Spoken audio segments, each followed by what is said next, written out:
haven't seen this anywhere, but I have this suspicion that when we get breast cancer, I think especially on the left side where our heart is, but I wonder about the right side as well, there seems to have been some sort of traumatic experience that happens up to 7 years prior. The traumatic experience resulting in really intense emotional trauma to the heart, our whole being, but like our emotional nervous system.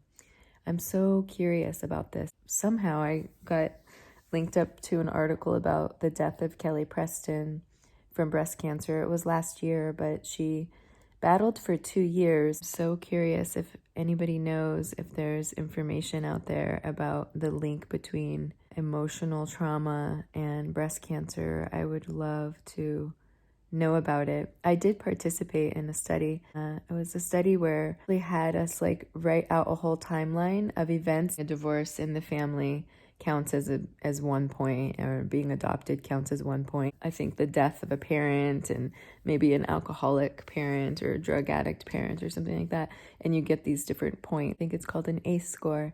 And they were conducting interviews with people. I did an interview and I told them my whole history and when things happen and divorce and stuff. That's cool that there's something like that out there where people are trying to find the link, because it seems so singularly dimensional to just consider our environment. I mean, things are inextricably linked, right? I mean, what we eat, our consumption, like Wi-Fi towers, our media consumption and our news consumption and the level of drama we engage in, they're connected. But I just have a strong suspicion that an excess of emotion especially is really tied to breast cancer. And then I wonder particularly as the cancer could be over the heart as well. I'm so curious. I'd love to know if there's anybody out there doing that kind of research.